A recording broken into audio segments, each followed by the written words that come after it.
ఇప్పుడు కేవలం 7,999K up to 10 kgs వరకు బరువు తగ్గి అధిక బరువు నుంచి వచ్చే ప్రధాన సమస్యలను దూరం చేసుకోండి. రష్మిక సౌత్ సినిమాలను దూరం చేసుకుంటోందా? ఇకపై ముంబైలోనే సెటిల్ అయిపోవాలని చూస్తోంది అనే దాంట్లో నిజమెంత? యానిమల్ ఇచ్చిన కిక్ సల్మాన్ సికిందర్ కు కలిసొస్తుందా?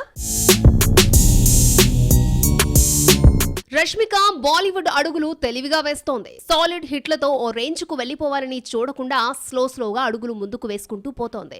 ఆ ప్రాసెస్ లో పడే హిట్లతో కెరీర్ బిల్డ్ చేసుకుంటుంది.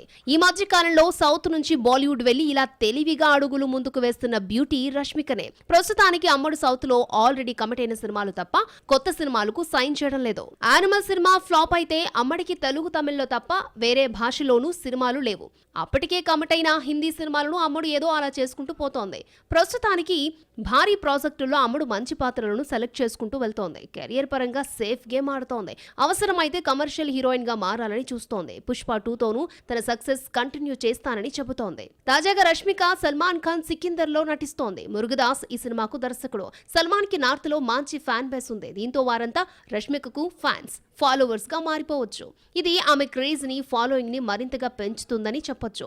ఇదే జరిగితే బాలీవుడ్ భామలను కూడా రష్మిక మించిపోతుందని చెప్పడంలో అతిశయోక్తి లేదు. మరోవైపు ది గర్ల్ ఫ్రెండ్ రెయిన్బో అనే లేడీ ఓరియంటెడ్ సినిమాలు చేస్తోంది. రష్మిక మందన్న ఇప్పుడు యంగ్ హీరోయిన్స్ కి ఇన్స్పైరింగ్ గా నిలుస్తోంది. ఒకసారి వచ్చామా వెళ్ళామా అనే కాకుండా క్రమంగా తన స్థాయిని పెంచుకుంటుంది. సెలెక్టివ్ గా సినిమాలు చేస్తూ దూసుకుపోతోంది.